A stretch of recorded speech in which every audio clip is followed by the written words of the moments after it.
These here are two of my most prized pieces in my whole collection. Two Blue Eyes White Dragons printed over 2 decades ago. The Legend of Blue Eyes first edition of Blue Eyes White Dragon and the Dark Duel Stories Blue Eyes White Dragon. To many collectors, some form of Blue Eyes White Dragon is their most precious and treasured card. Its introduction into the anime during the first episode, as well as the alluring exclusive backstory where there's only 4 copies in the world, until Kaiba rips one, was a huge draw that made this mighty monster so sought after. And as such, it became the fan favorite Yu-Gi-Oh card. It is essentially the face of the game, our Charizard or Pikachu, if you will. It is an icon that is tied directly to Yu-Gi-Oh! And many other retrains throughout the year have also become prized pieces in the collection, like my own Blue Eyes Shining Dragon. It feels like year after year, people's love of this card only grows and grows. But it's not like this card is particularly any good. It's a normal monster. And even in older Yu-Gi-Oh!, it really wasn't that good, competing against cards like Blackluster Soldier and Void of the Beginning. It was clearly outclassed. However, those many retrains I talked about and support cards that would come out from time to time have propelled Blue Eyes as a theme and a deck into the meta. Having even won the World Championship in 2016, Blue Eyes was not to be underestimated. However, as time passed, power creep ensured the Blue Eyes would fade back into oblivion, just resting on people's display cases as another pretty item to show off. But now that has all changed once again. And with the release of a brand new structure deck, Blue Eyes White Destiny, a bunch of new cards have come to propel Blue Eyes White Dragon as the top dog in the meta once more. So in this video, I, a world champion, am going to break down the deck so that you guys can get the best understanding possible of how to play the new Blue Eyes cards. So now, with that said, let's get into the deck.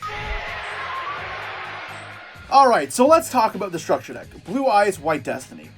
In it there are a bunch of different cards that give a lot of support to the Blue Eyes deck, of varying quality of course, some of which are going to be integral to our deck.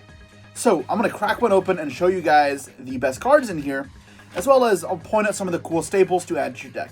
Now I will note that this deck can be built in a budget fashion, but in true Kaiba style, we're going to give it all we got. In this deck profile, I'm going to show you guys the absolute best way to build the deck, price not being a factor.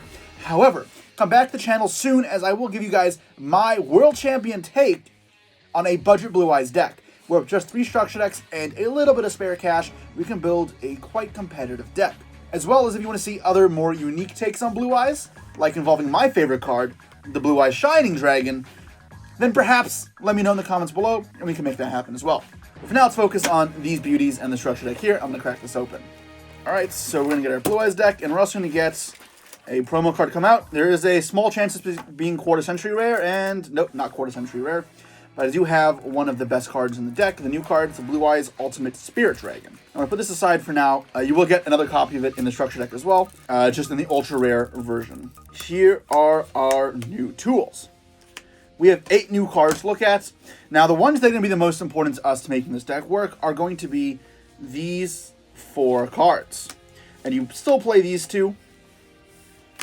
And then these 2 are cards you can use, especially in budget versions, but they are just okay in terms of card quality. But these are the core cards that are going to bring Blue Eyes back to the dominance.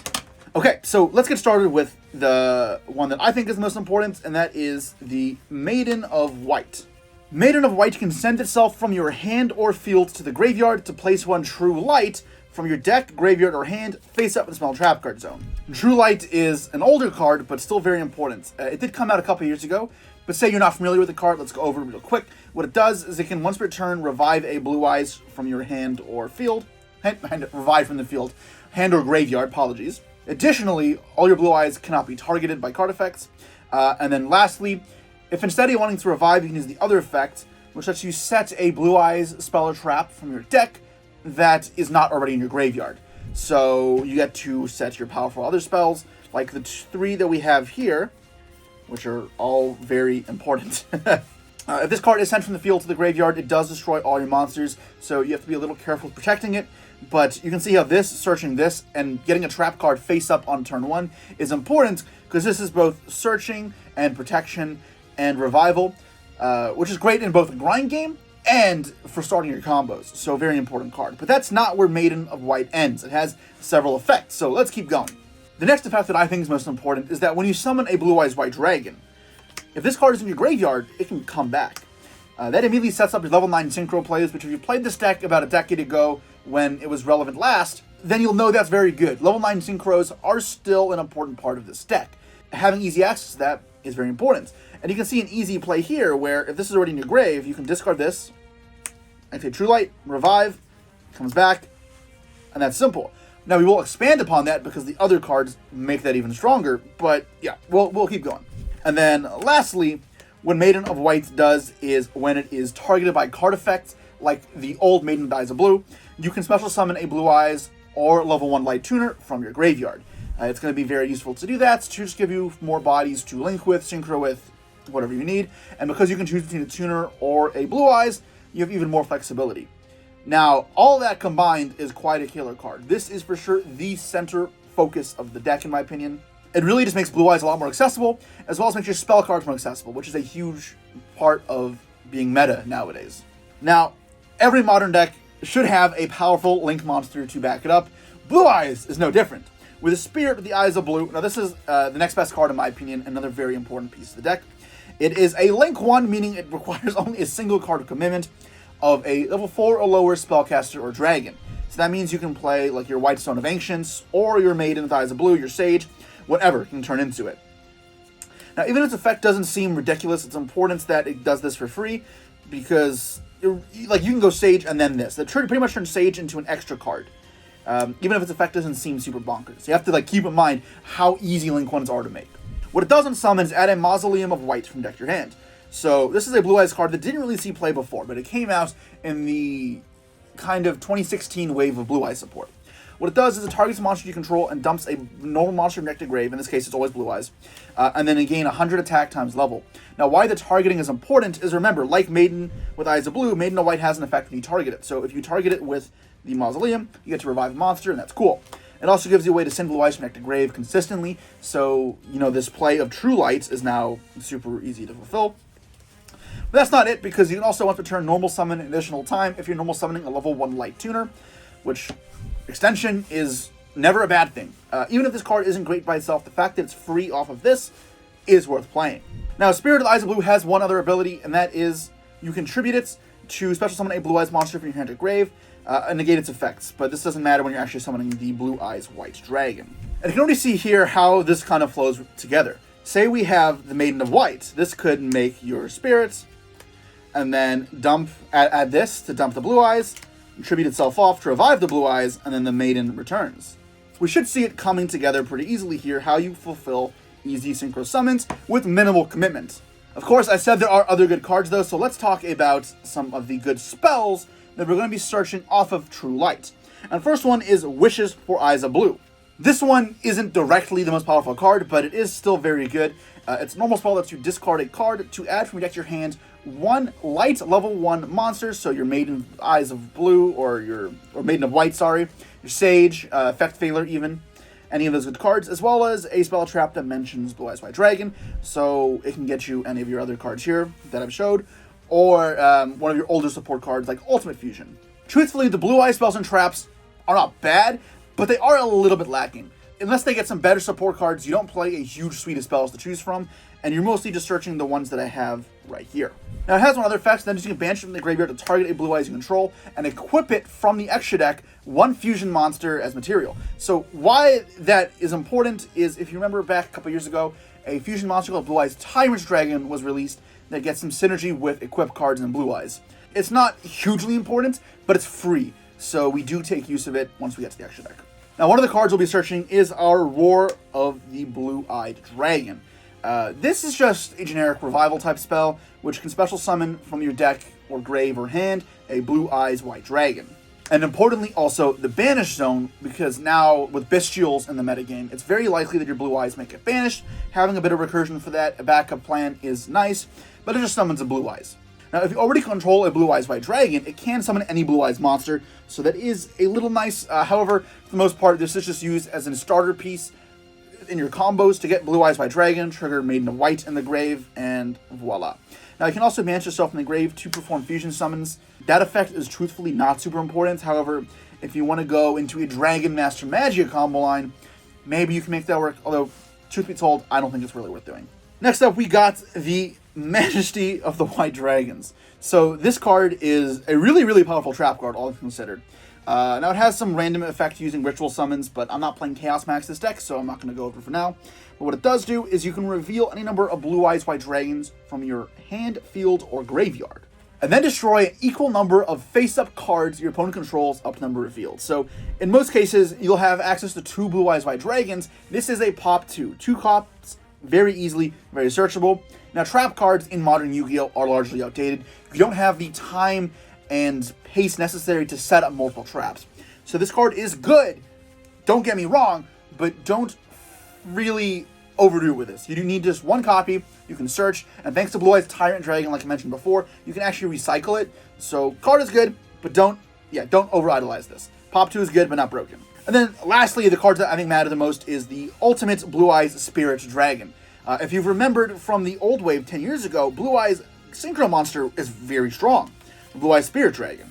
Now it's got the ultimate form, just like Blue Eyes Regular Dragon, just like the regular Blue Eyes White Dragon. It's a level 12 synchro that requires 2+ tuners and Blue Eyes White Dragon, I think.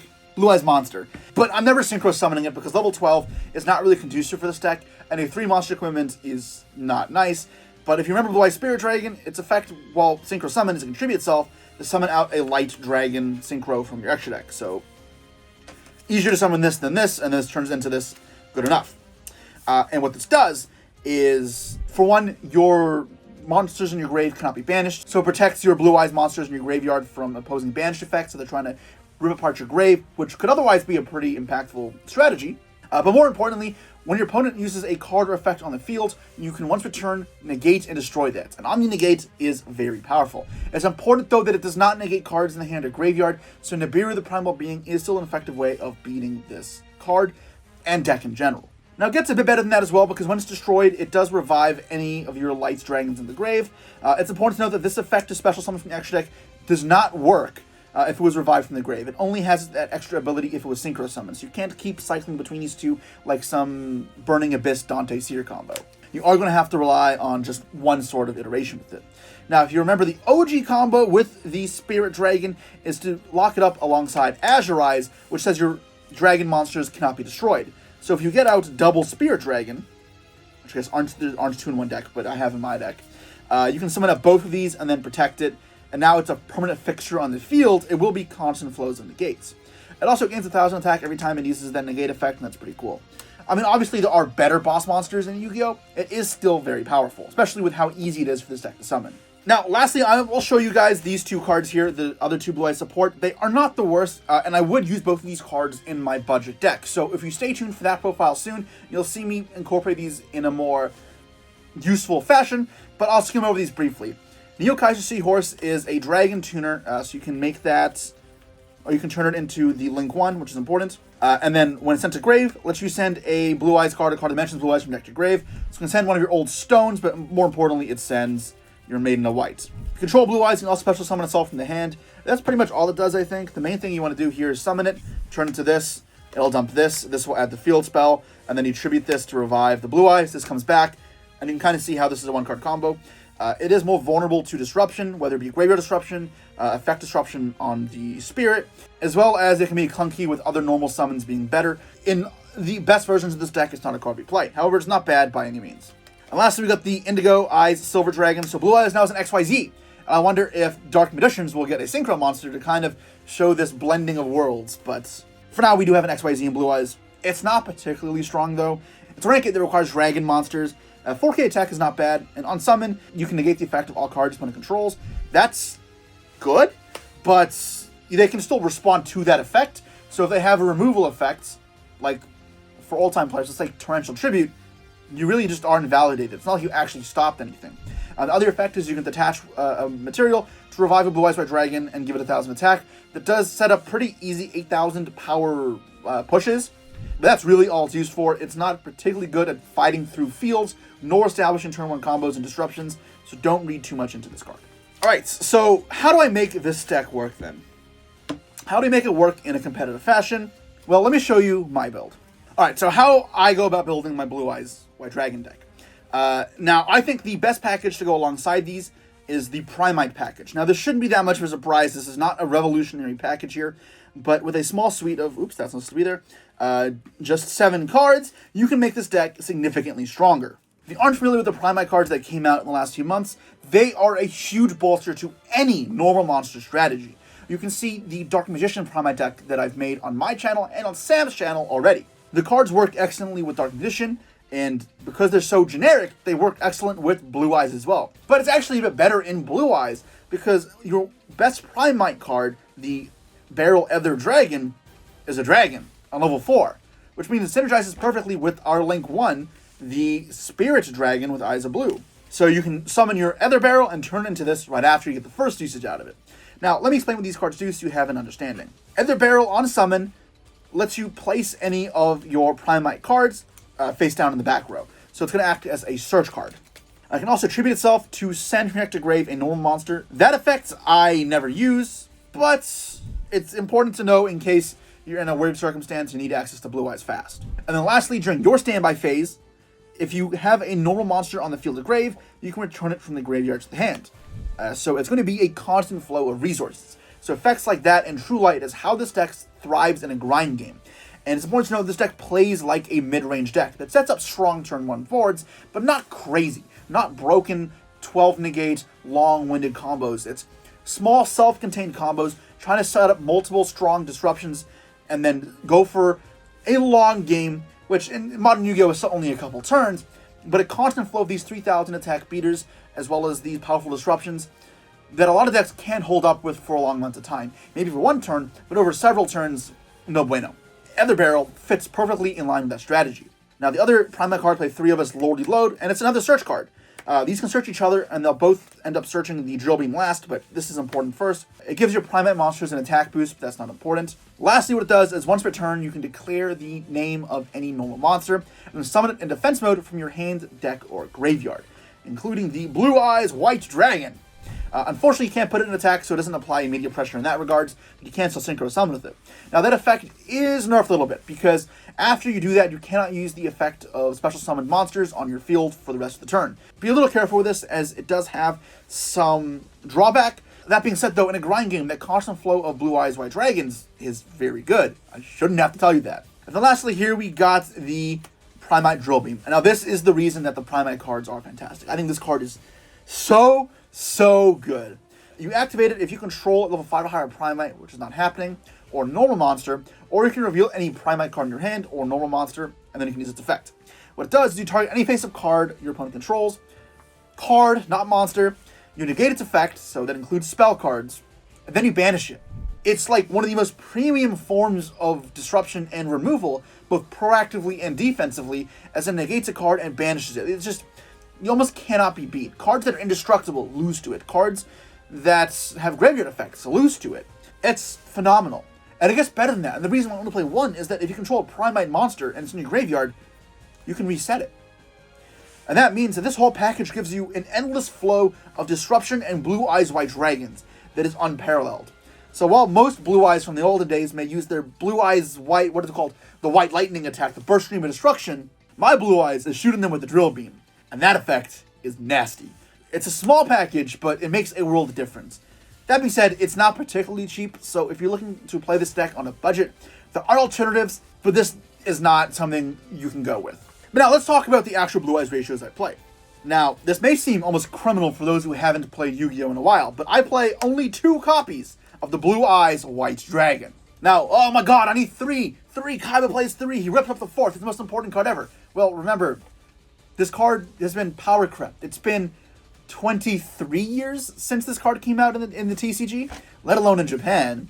Yeah, the card is weak to removal. It can be attacked over. It can be destroyed. Blue Eyes is not the powerhouse it is in the show. The best part about this card is searching it and summoning it freely from the deck or from the graveyard, and then attacking with it there or synchroing it away into the better Blue Eyes cards. But if you're always accessing it from the deck and from the graveyard, you don't actually want to draw it. And if you don't want to draw a card, why would you play 3 of it? Now, the reason to play 3 of Blue Eyes is if you play a synergy card that requires 3 Blue Eyes White Dragons. For example, playing an Ultimate Fusion to fuse into Blue Eyes Ultimate Dragon. But if I'm not doing that, there's no reason.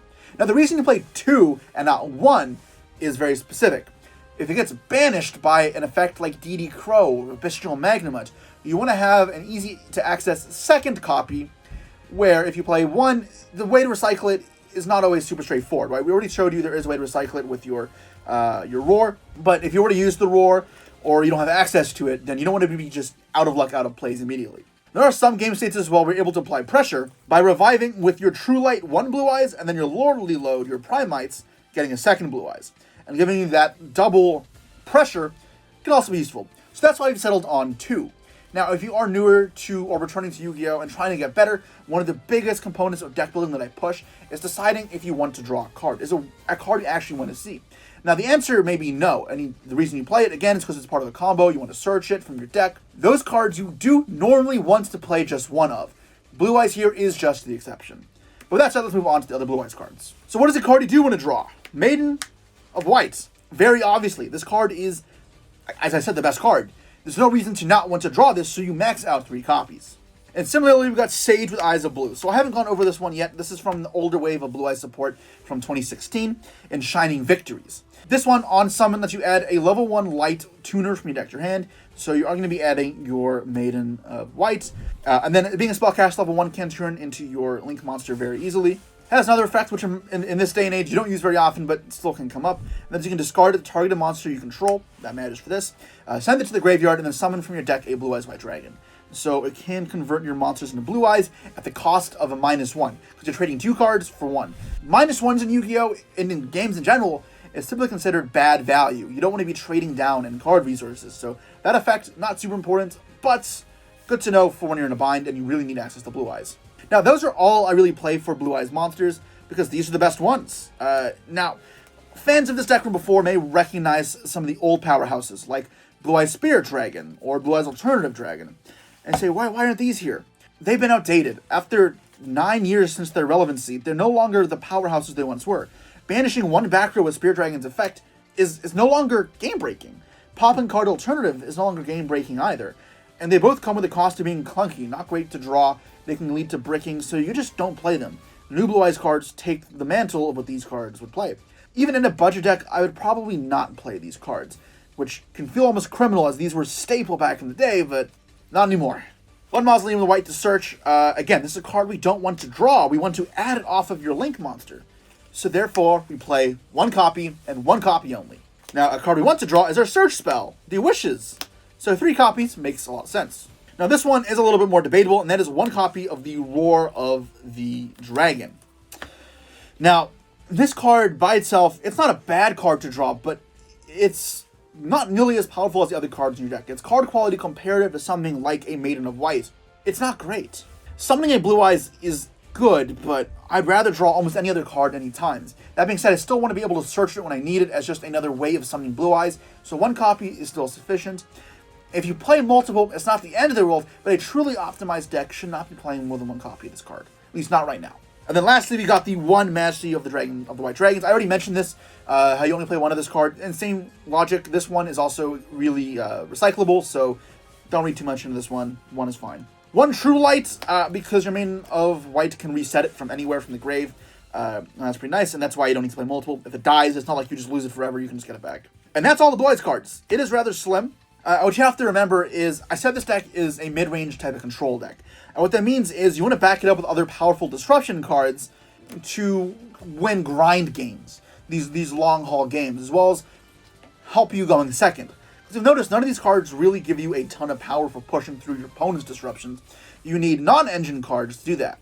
If you're not familiar with that term, non-engine, that's the cards that aren't directly linked to your Blue Eyes combos, but instead are generic type cards that help you make up the difference in the deck's lacking areas. Whether it be going second, helping give you some more power going first, and all sorts of things. So the rest of this deck is sweeted out with these non-engine cards.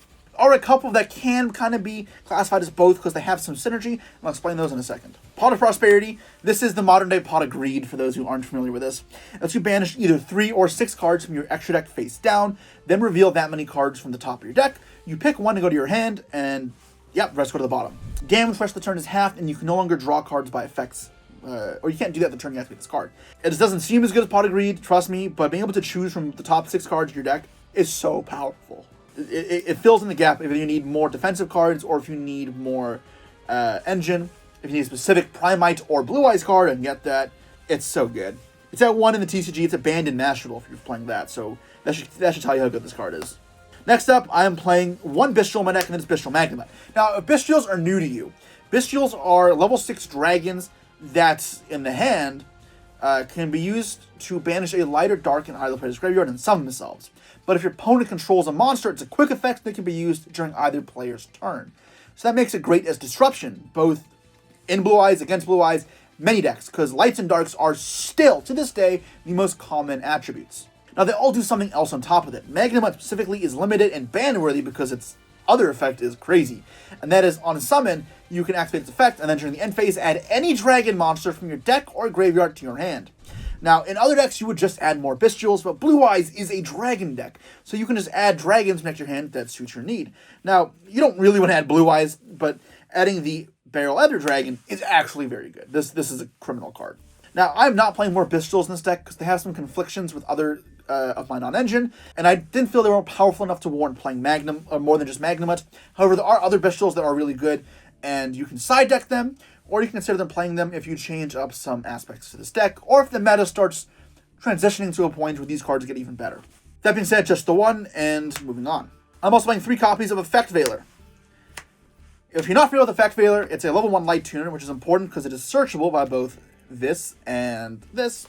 During your opponent's main phase, you can send it to the graveyard from the hand, target a monster your opponent controls, and negates effects for the turn. Simple and good. Defensive and offensive if you're using it like after you build a field. These, by the way, are all in the structure deck, these defensive cards. I guess I'll talk about Infinite Impermanence next. It is very similar. It's a trap card, but if you control no cards, you can activate it from the hand, so it can be used on the first turn like Effect Veiler.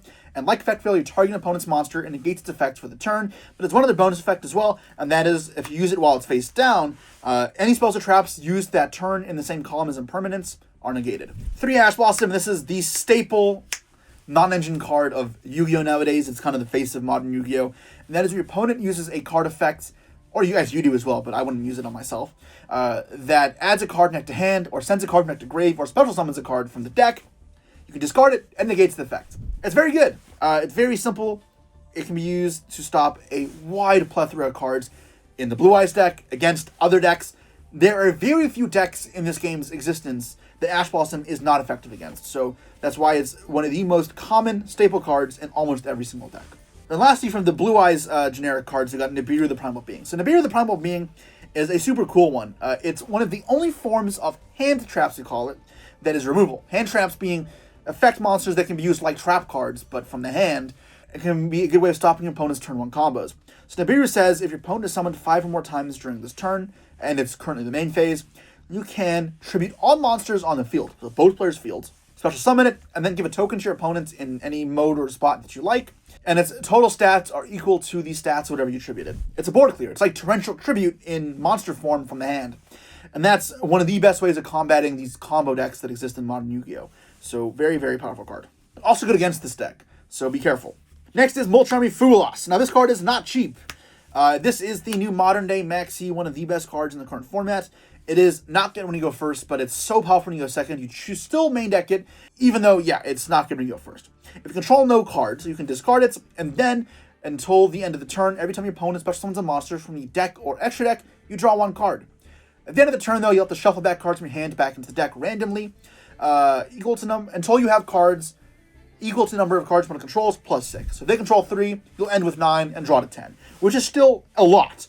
In most cases, when you draw 4 cards off one single ability, consider that pretty good. Pot of Greed is still banned for a reason, so resolving multiple Pot of Greeds, obviously broken. And then lastly, we've got Dominus Purge. So this one is a little less standard, although not too original either. It is another trap card that can be used from the hand. This one, however, can be used at any time from the hand, unlike Imperm, which requires you to control no cards. It does, however, have some downsides to it if used from the hand that don't apply if you use it while it was set. If you use it from the hand, it locks you out of using the following attributes for the rest of the duel. And that is Dark, Fire, and Water. Now, this deck doesn't really care about that too much because you really don't have that many of those attributes. However, it does shut off Bistrels that are all dark, as well as Ash Blossoms. It will mean your Blue Eyes cards and your Primite cards are free to play, which is why I don't mind using this too much, and it means you can use this aggressively on your opponent's first turn without feeling too conscious. However, when you do draw, say, these together, you will just have to make sure you're using them in an appropriate order, otherwise you'll be messing yourself up. If you go first, you can just set them face down and not be scared of locking yourself out. Just remember that if you do that, you are leaving the card more vulnerable to cards like Heavy Storm and Feather Duster, which destroys spells and traps. It's more vulnerable on the field than it is in your hand. I guess I didn't even say what it does, have I? Well, what it does is when your opponent activates a card that would add a card from your deck to your hand, from their deck to their hand, you can negate the activation. So this includes drawing. So if they use Pot of Greed, the modern version Pot of Desires, you negate it to draw 2, but it stops any searching ability as well, right? So say you discarded a card to use the Wishes, you can negate it, right? And that's awesome because if they discarded a card and you negated it for 1, that's +1 in card economy. That's a fantastic trade. But it's even better than that because if there's a trap card already in your grave when you do this, not just negate the effect, you can destroy the card. So say they summoned the Spirit and use the effect to add the Mausoleum. If you just use Ash to negate its effect to search, you still have the other effect to revive a Blue Eyes. However, if I have a trap in my graveyard and I use Purge, it will negate this and then destroy it, meaning I no longer have to worry about reviving a Blue Eyes either. And that double sort of whammy is what makes this card very good.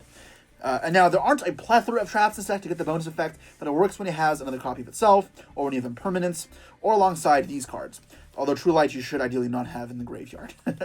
Anyways, that's the deck. It is 42 cards. Now, in Modern Yu-Gi-Oh!, you still want to go to 40 where you can, especially in a deck where there are cards that are clearly more powerful than others, like the Primites being so integral here. However, there's also a reason to go above 40 in Modern Yu-Gi-Oh! In Modern Yu-Gi-Oh!, you go above 40 cards when you play a lot of cards you don't want to draw, like the Blue Eyes White Dragon, a card you don't want to draw. What that does is it decreases the density of the bricks, we call it, the bad draws in your deck. As long as you're adding more cards to your deck that are of good card quality, your overall card draws should increase in quality. You can play around with your deck count and your size more so to keep playing with that sort of math problem-solving ratio and logic, but for me, I decided on this 42 card count to be where I want to be. That being said, let's move on to the extra deck and the side deck. So the most important synchro or card in the extra deck is still the Blue Eyes Spirit Dragon, or I guess it's probably the Link Monster, but these two, the Spirits, are without a doubt the best cards. Playing 2 is important because you can get access to 2 of them on the first turn fairly often. However, do note that when you are going for 2 of them on the first turn, you leave yourself open to your opponent's Nibiru, the Primal Being. So oftentimes, if you feel confident and you have enough with just the 1, you will just go for 1. However, if you're not fearing Nibiru, summoning 2 of these is very good, as you can summon multiple disruptions. Now, there are some combos you can do in this deck with a card called Crimson Dragon and the Spirit Dragon.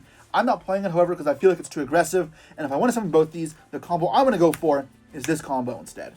I guess, let me finish this card first. It has some other effects besides distributing to summon a synchro. What it also does is, your opponent uses a graveyard effect, you can negate it once per turn, as well as neither player can summon more than 1 monster at a time.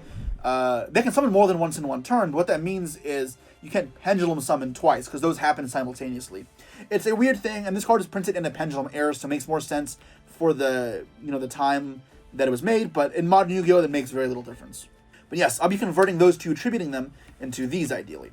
So we already went over the Blue Eyes Spirit Dragon, and Azure Eyes on summon says, for the rest of the turn, all dragons you currently control, sorry, the end of the next turn, cannot be targeted by card effects or destroyed by card effects.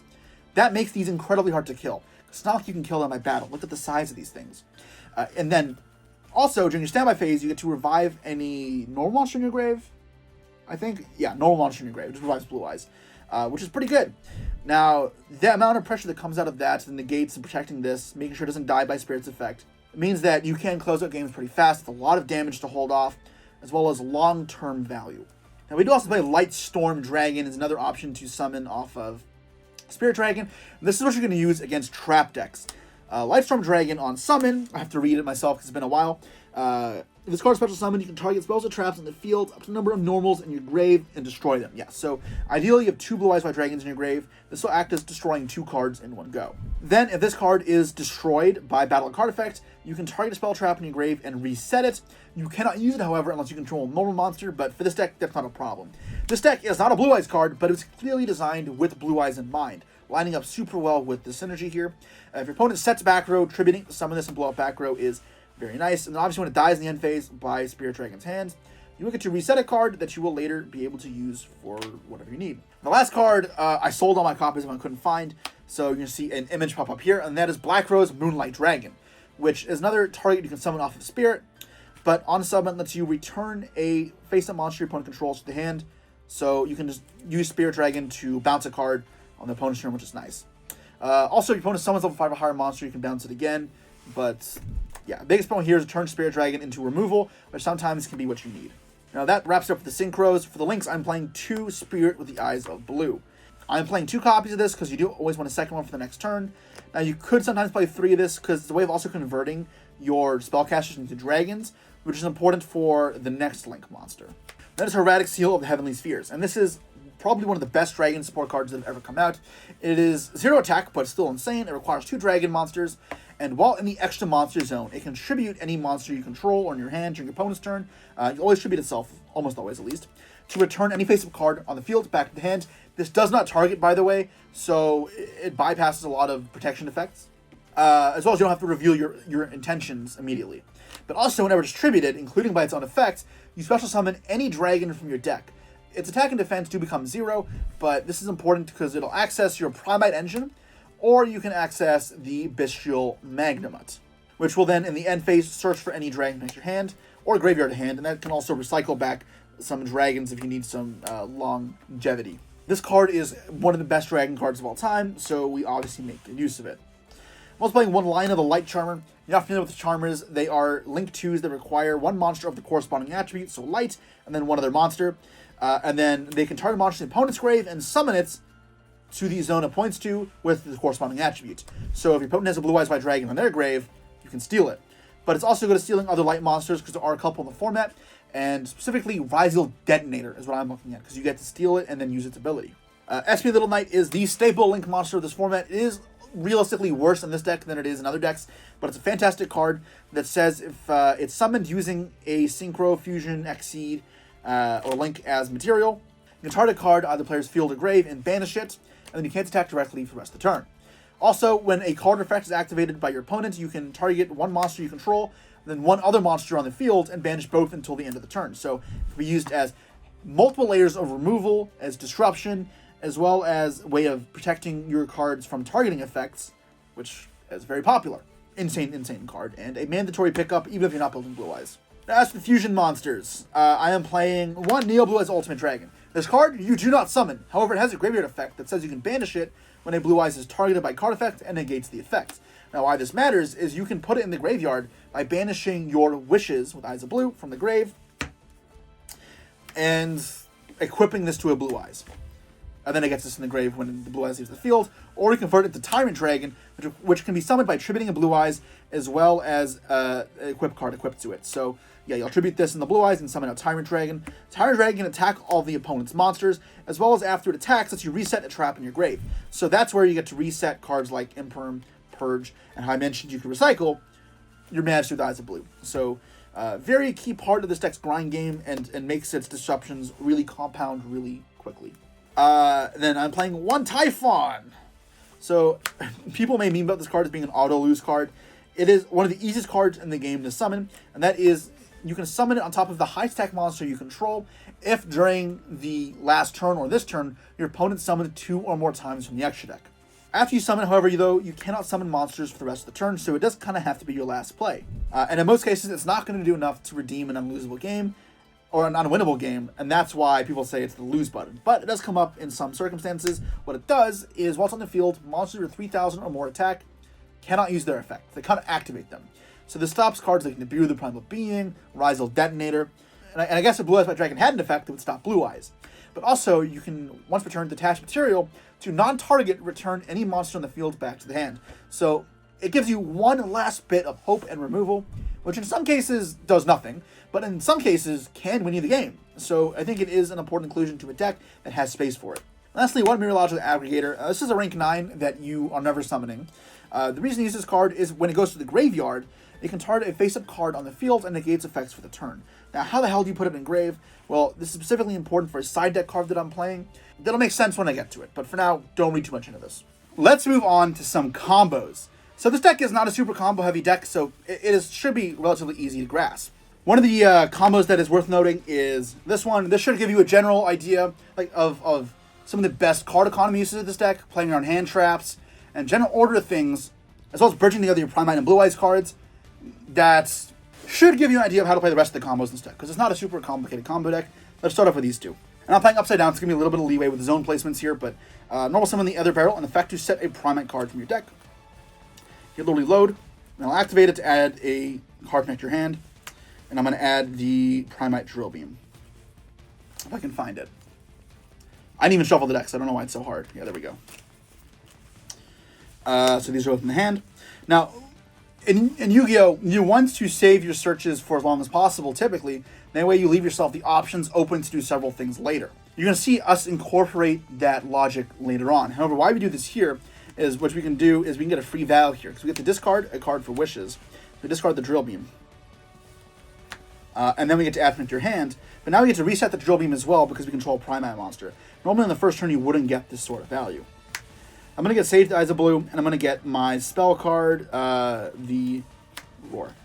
Now, I'm not going to use this card's graveyard effect to equip the Neo Blue Eyes this turn. You could get the graveyard effect on live right away, but I want to save it in case I need to summon a Tyrant Dragon later, so keep that in mind. Now I'm going to reset the Drill Beam. And yes, now I'm going to link away into the Spirit Dragon, and then add from your hand. Again, the Mausoleum of Whites. Now, if you're scared of this card getting Veilered, it's important to note that you could add the Maiden instead here, because getting access to that card is super important. However, I think that Veiler should be used on the Barrel Dragon most of the time. If this gets Veilered, however, and you're wondering where to go from there, if it's worth the greedy play, there's not a higher chance, but there's a reasonable chance that the second one, I may go for Maiden instead, just to guarantee that I have better grind game. This also depends if you have a handful of Engine. If you have a handful of Engine, you have follow-up already, then this is fine. But either way, this is the most powerful play that's also still relatively safe. So activate Mausoleum to get the extra normal summon. Add from your hand the Maiden. Now I'm going to discard the Maiden to set True Light from the deck. Oh, set activates. Now I already have all my other Blue Eyes cards, so I only have one to search here.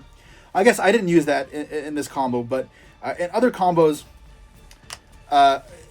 you'll be presented with the opportunity of adding this or this here off the True Light.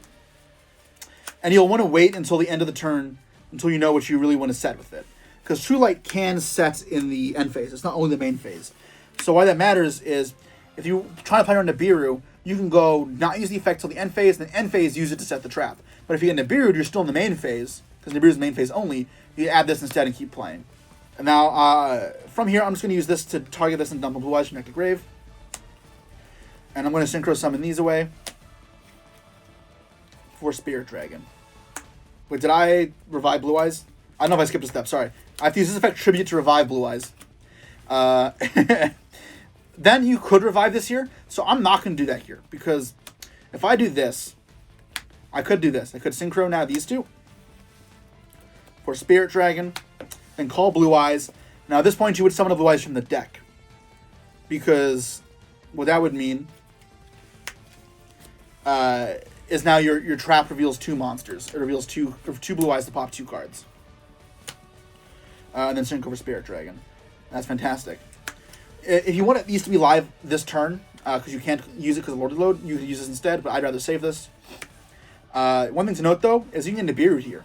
And even if these were live, Nibiru would still beat it. So I can go Nibiru, your opponent can Nibiru, tribute the whole field, and you get nothing. If you were to chain these and summon them out, it doesn't matter. If I summon these two, they still die.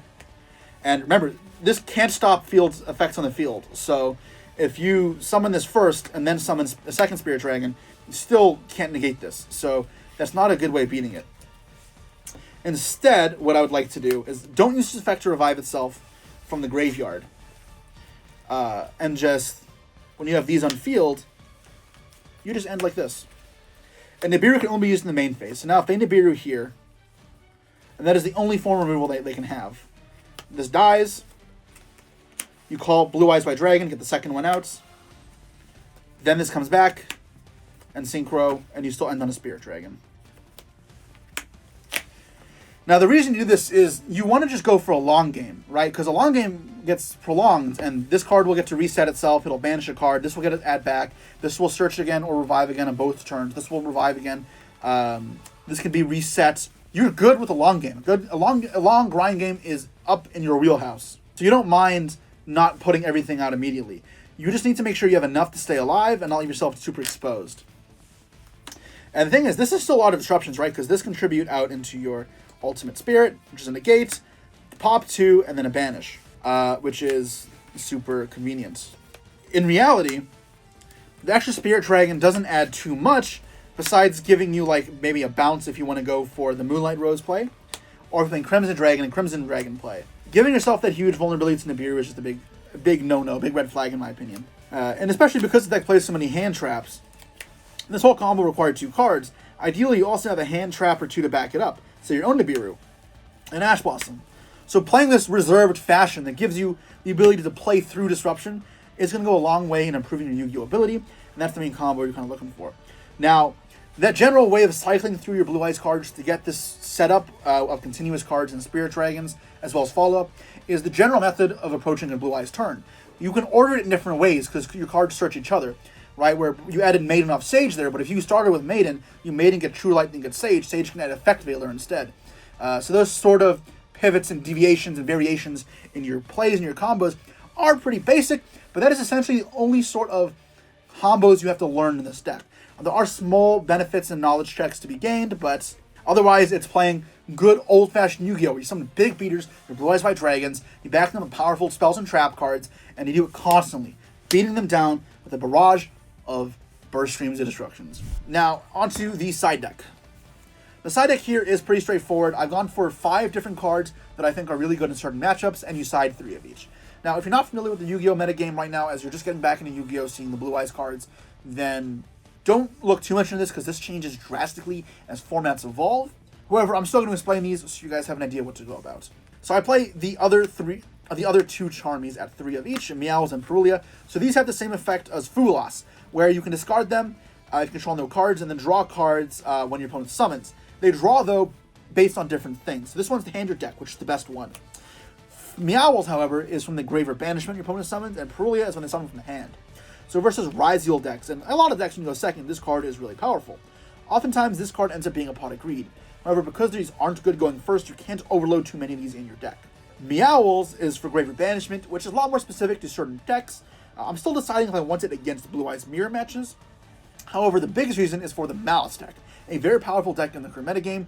It's probably the second best deck after the Ryzeal decks, and most conventional hand traps like your Effect Failures, Ash Blossoms, and Impermanences are just mediocre against them. So you want to bolster that lineup with Meowls, which is fantastic, as well as another card, Artifact Lancia, which contributes itself from the hand during the opponent's turn, and this says the rest of the turn, cards cannot be banished. So this will act as a direct way of protecting cards from Bestials. More importantly, Malice monsters, which require themselves to be banished to come back, cannot be reborn.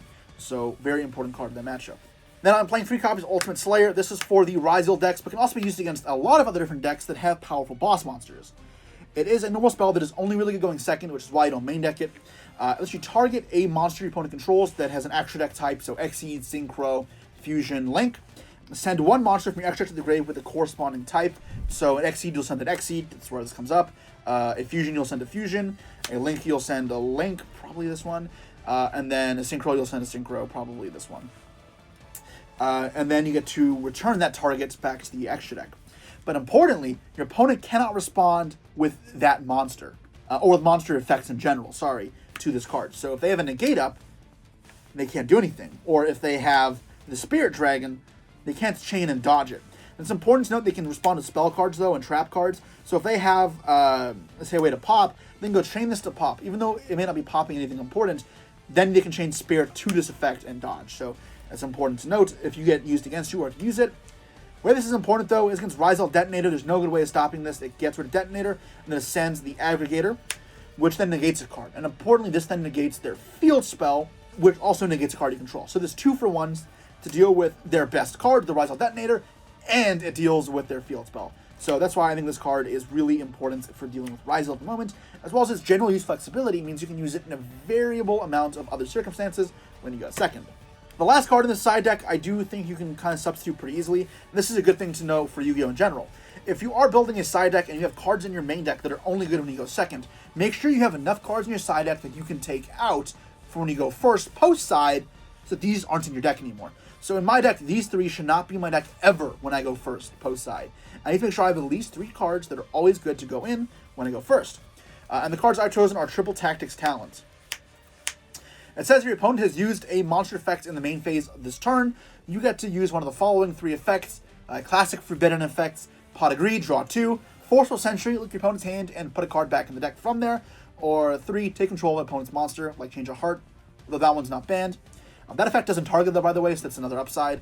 All these uses are fantastic, and you can use them as you see fit. Now, with many people running a large amount of hand traps in their deck, the chance of using this when you go first is pretty high.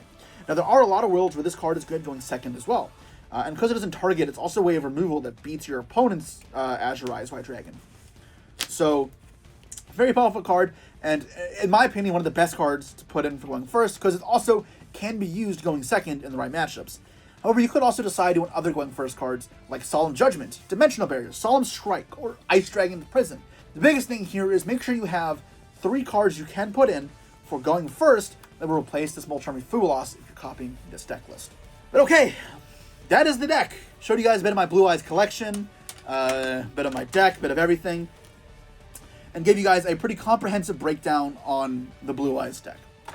Let me know if you guys want to see me bring this deck to locals, as well as the budget deck, which I'll get to shortly, and of course the Blue Eyes Spirit Dragon, or Blue Eyes Shining Dragon deck as well.